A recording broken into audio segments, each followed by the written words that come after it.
In my heart and mind, I always return to Atlantic Island Park.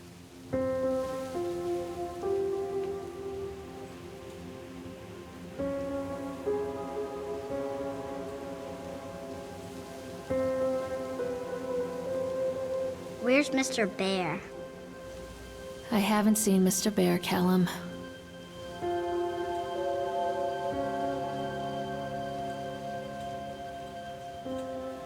Stay in the car.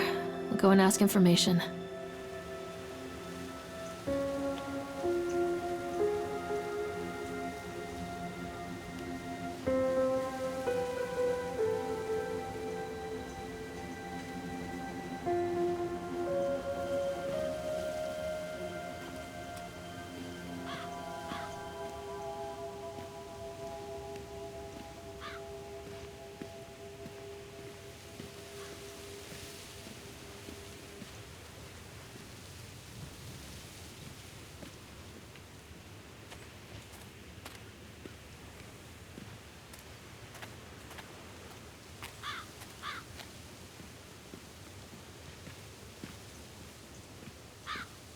Attention, patrons. The park is now closed.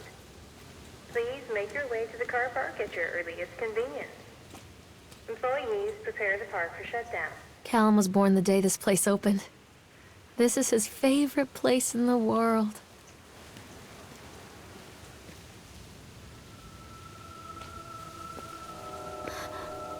What?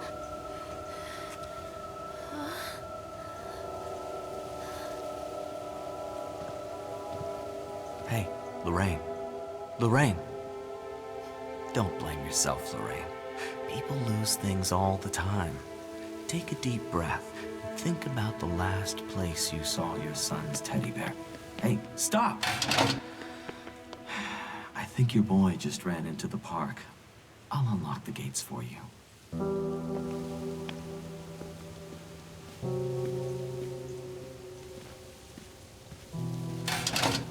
Callum, I told you to wait in the car. Catch me, Mommy.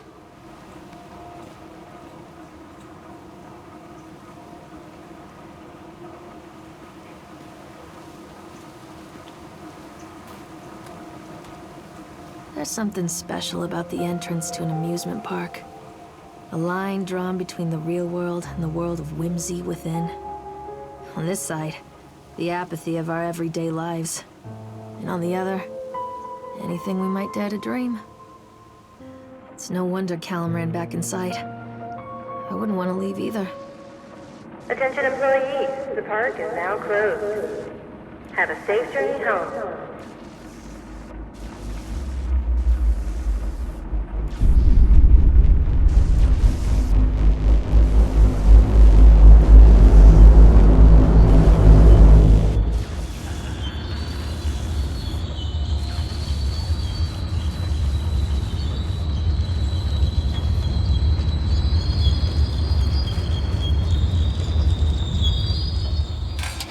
Oh God. The park. What happened here? It's easy to get lost here. You can't catch me.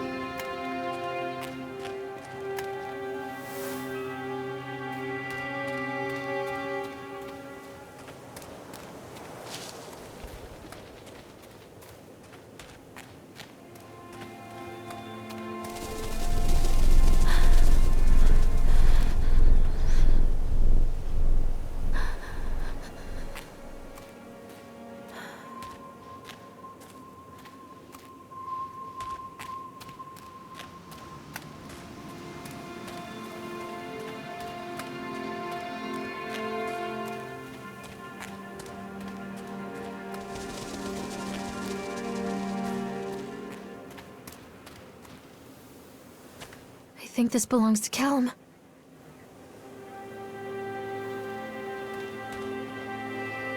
Chad the Chipmunk, huh? Just a drunk guy in a suit.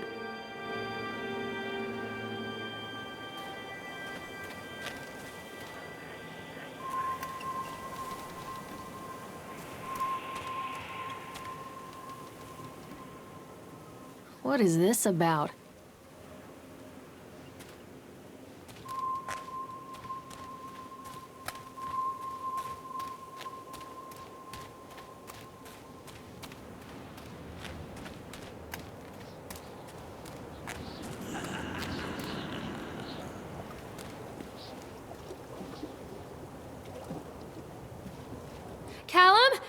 where you are! Callum! Hello? Come on, Mommy. Stop, Callum!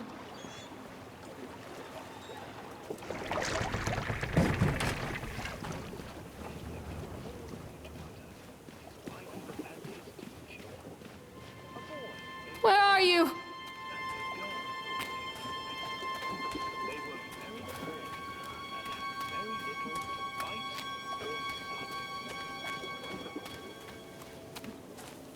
Where are you? Over here.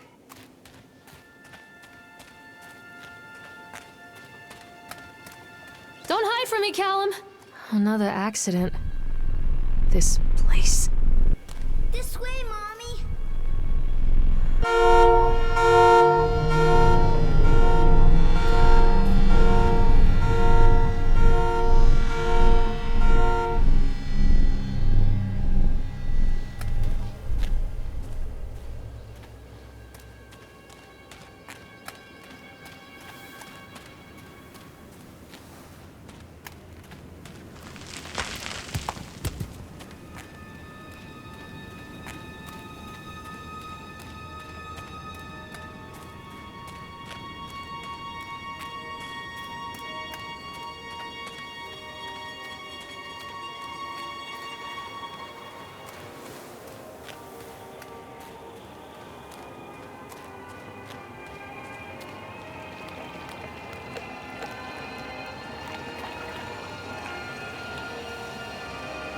This old thing used to make the blood run to my head. Make me dizzy. The guy just snapped. Those poor kids.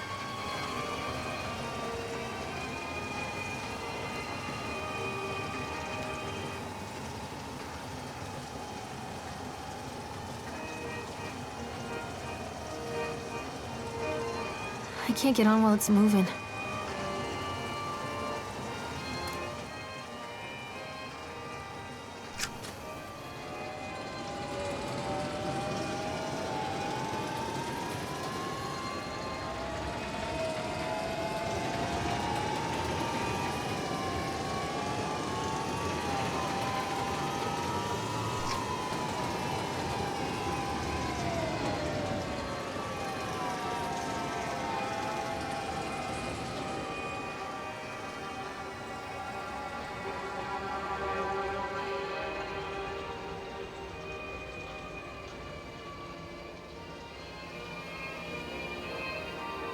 I can't get on while it's moving.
treachery hides in thoughts. Treachery that lashes like a whip and scars our insides. The first time I saw Callum, my thoughts betrayed me. I looked down at this wrinkled, red, bawling thing and I thought, is that it? We build our world from expectations, and the world that I had built for Callum was no different. He was so real, so there, and so far from my expectations. And they shattered, and as they fell into pieces, that one treacherous thought became a new foundation. All of the love that we shared, all of the warmth and goodness that followed, built on a single, traitorous thought.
Constant crashes and 80s music. I guess it floats someone's boat.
It's a matter of public record that I am a failure as a mother. Once, when Callum was very small, I left him asleep in the car while I ran an errand. Don't even remember what it was. When I came back, the sheriff was standing next to the car, watching my boy through the window. I didn't like what I saw in his eyes. Judgment. He wrote me the ticket without saying a word, just the scratch of his pen on the notepad. When he gave it to me, our eyes met. I know what you're going through. My daughter, Helen, she just gets some help. Help was a bolt of lightning. Help was 1,000 volts surging through my veins. Help is agony. I'd rather die. I wanted to scream. I'd rather you pulled your gun and shot me. But instead my mouth said, yes, Sheriff.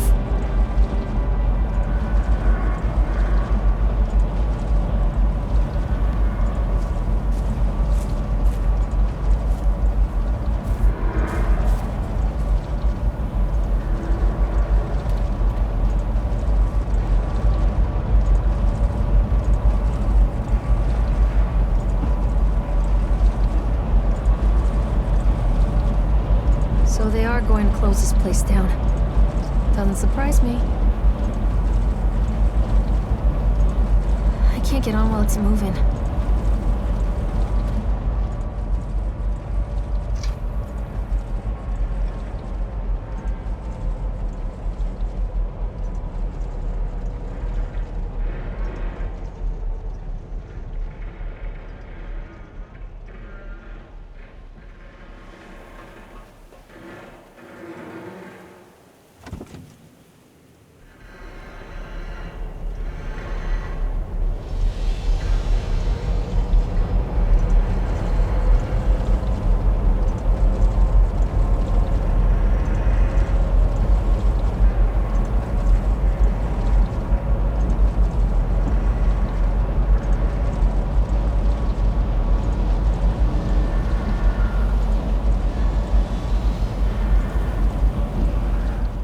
People come into your life for a reason. Dad used to say that before Mom ran off. After that, he mostly just drank. Things were different for Don and I. When we met, I was sweeping the floor at Susie's diner. He came in with some workers, but he didn't try to flirt or cop a feel like the others. He just ordered a coffee and sat there, watching me. When my shift was over, he offered to walk me home. I don't know how to describe that walk. We talked and laughed and eventually kissed. It felt like love. It felt like a fairy tale. I can't tell you if Callum was made that night or one of the ones that followed, but I think it has to be that night. That one perfect night. Don and I moved in together, but then, well, he died. According to the supervisor, his safety harness failed when he was working on the top of the Ferris wheel. Don was there one moment, and then gone. Sometimes people leave your life for no reason. I was 3 months pregnant with Callum. Fairy tale fucking over.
Callum, where did you go?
A lot of people idolize their children. You hear them talking about their kids and just the way they talk, their fucking voices make me want to vomit. My angel likes to read, and little Johnny is so good on the piano. Fuck those people! You give up 9 months of your life carrying them, you traumatize yourself giving birth to them, and then you spend the rest of your life as their slave. Wiping asses, mopping up piss, feeding them. Little life-sucking monsters who take and take and take until... we all go insane. Any parent who pretends otherwise is just dishonest. That's called choice supportive bias. I am honest. Callum really grinds my gears, and he owes me everything. Everything. It'd serve the little fuck right if I just abandoned him.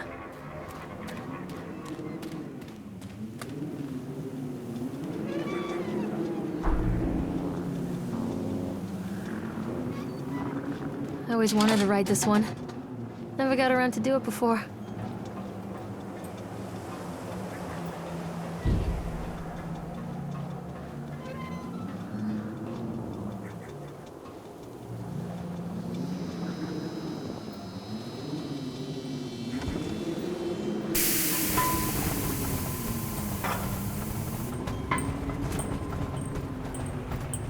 What do you want? We need to talk about Callum. What do you mean? What have you done to him? That's insulting. You and your boy are everything that this place doesn't want. The antithesis of what we stand for. Where is Callum? The poor child. He tried so hard to do what he was taught. He even left you a trail of breadcrumbs. But the park is just so hungry. Tell me where my son is. The witch has him now. Has both of you. No happy ending here, I'm afraid. Just leave me alone. Fool. You always were.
The witch awaits.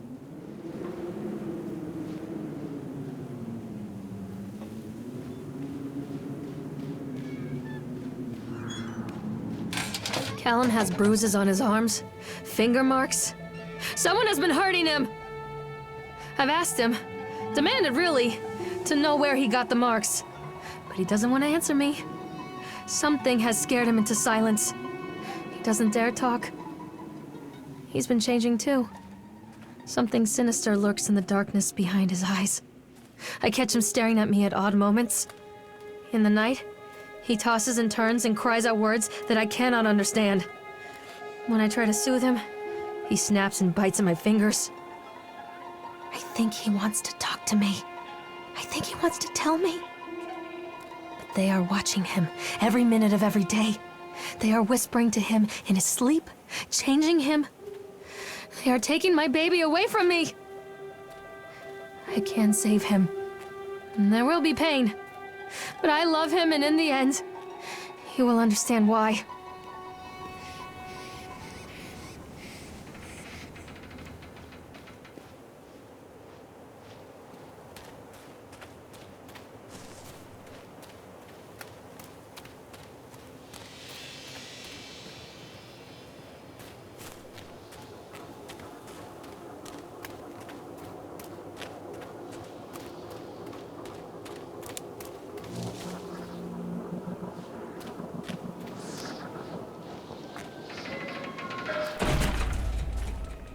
The whole town was shocked by that one.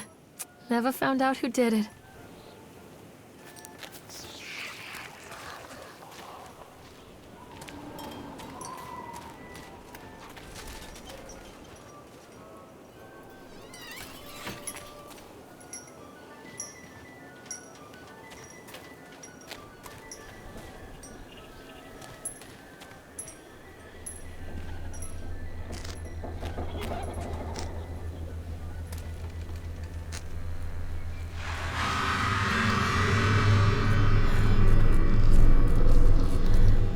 Bastard. Who did this to him?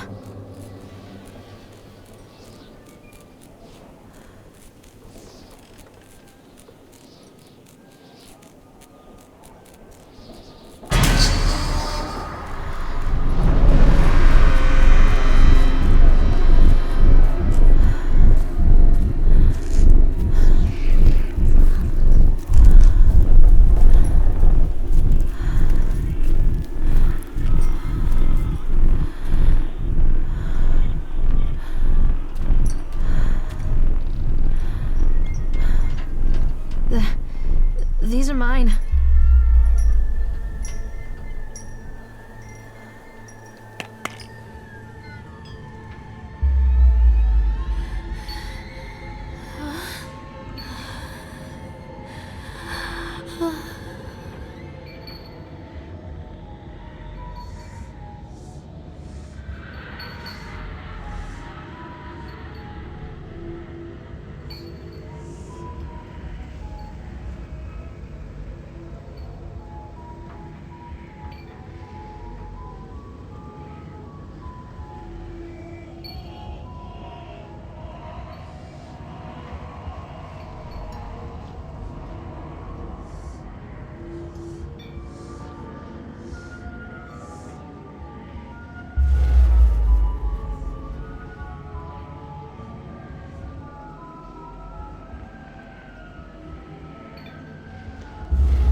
Don't touch me!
park is a collage of contradictions all of its own. Millions of people die every year in car crashes, and the park has little cars designed specifically to simulate that action. Hear the children scream with joy. In the sideshow alley, you can walk away with 15 cents worth of mass-produced Chinese teddy bears while a grinning carny pockets your hard-earned $5. And what secrets lie beneath the sullen waters of the lake? The tears of jilted lovers, the soiled condoms of illicit affairs, the clotted blood of the lonely suicide. And the face of the witch looms over it all. I've always despised her toothy grin and warty nose. I hate that sparkle in her weathered, watchful eyes. I think Callum is waiting for me. Inside.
Near a great forest, there lived a poor woodcutter, his wife and his 2 children. A boy named Hansel and a girl named Gretel. They were very poor and had very little to bite or sup.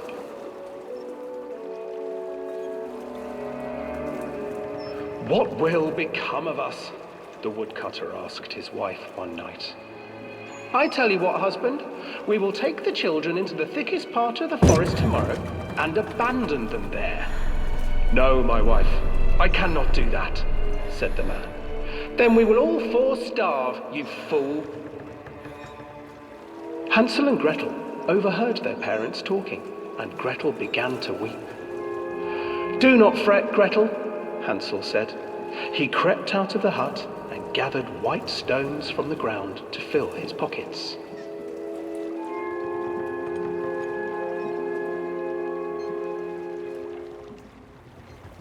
The next morning, the woodcutter leads the children into the forest. Before they leave, their mother gives them a slice of bread and warns them that they will get no more food that day. Clever Hansel leaves a trail of white stones behind them as they pass into the woods. When their father leaves them, the children wait a while, then follow the trail back to their parents' house. After receiving a thorough scolding from their parents for getting lost in the woods, the children are sent to bed without any supper. Hansel tried to sneak out and collect more white stones, but found that the door was locked. "Tomorrow I will take them into the woods myself," the wife told the woodcutter. In the morning, their mother gave them a slice of bread and led them deep into the forest once again.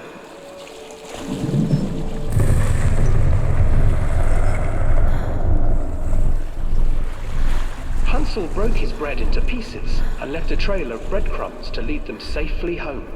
But hungry-eyed birds snatched up the breadcrumbs and his trail was destroyed. Abandoned by their parents and unable to find the trail home, the children wandered in the forest for 3 days.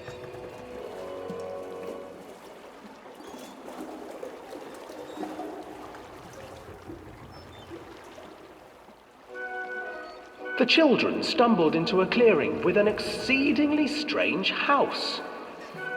Its walls were made of gingerbread, and its windows were panes of clear sugar.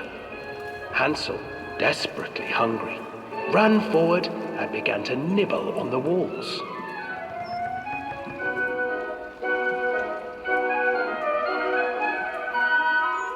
Nibble, nibble, little mouse. Who is nibbling at my house? An old woman emerged from the house, sniffing the air and peering around with cloudy eyes. Oh, you dear children, who brought you here? Just come in and stay with me. No harm will come to you. But Hansel and Gretel stayed back, for the old woman reminded them of their cruel mother. Come, children, don't be afraid. I have something for you. The old woman offered them 2 enormous lollipops. The children took them and began to eat. You see, nothing to fear here. Come inside, the old woman urged, and the children, still licking their sweets, followed.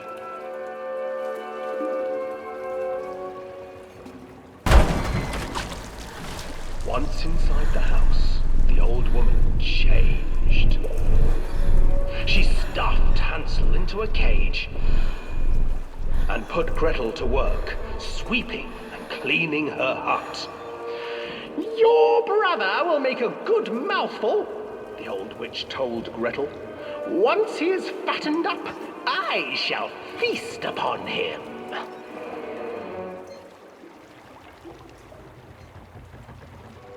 Time passed, and poor Hansel refused to eat, fearing the day that the witch would eat him.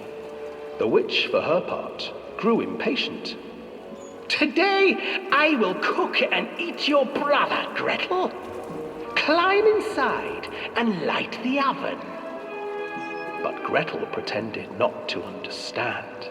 I do not know how. Where is the opening? Fool, the old witch said. The opening is here. And she moved to show Gretel. Seizing her courage, brave Gretel gave the witch a shove, and the old crone tumbled forward into the oven. Gretel slid a large iron bolt over the door to the oven. Gretel freed her brother Hansel, and together they lit a fire beneath the oven. And though she screamed and begged, the children sat by the oven until her screams had stilled, and the witch was cooked. And then, because even children can't survive on sweets, they divided up the body of the old witch and ate her.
After they let me out, they gave me Callum back and sent me home with a handful of breadcrumbs.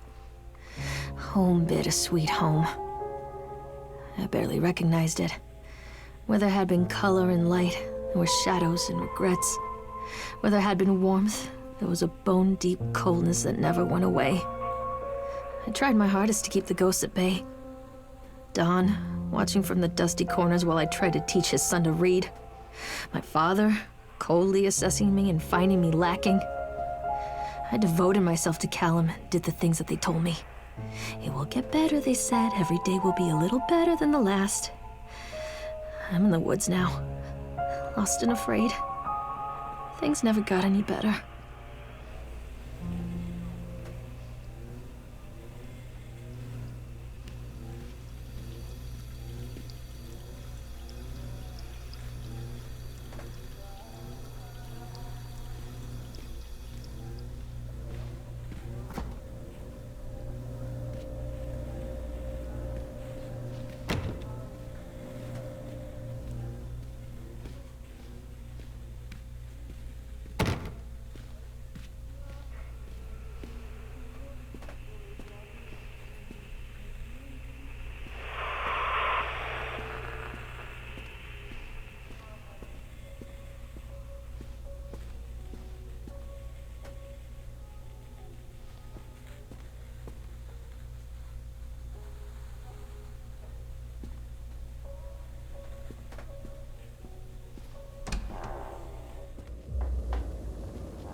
Stories are told again and again, and from their shape we build our understanding of the world. Two children are led into the woods. They are lost for a time, but then are captured by an old witch. A child goes missing in Atlantic Island Park. He wanders lost for a time before finding his way into the mouth of an old witch. In the oldest version of the story, the mother and the witch were the same person. I never wanted to be the witch, but I am, aren't I?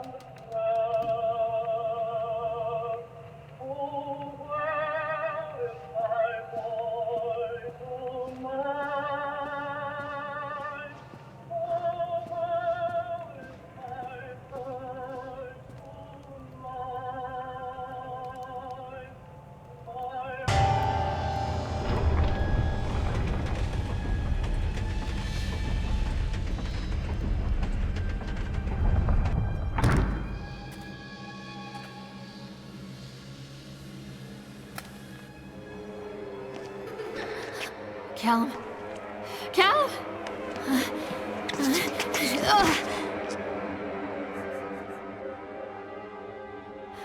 Callum? Callum? Callum!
Hey, Lorraine. Lorraine. Don't blame yourself, Lorraine. People lose things all the time.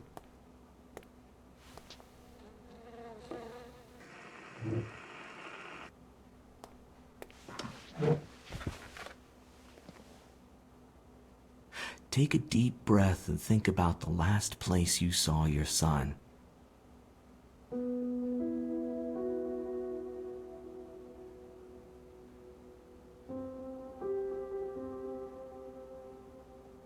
In my heart and mind, I always return to Atlantic Island Park.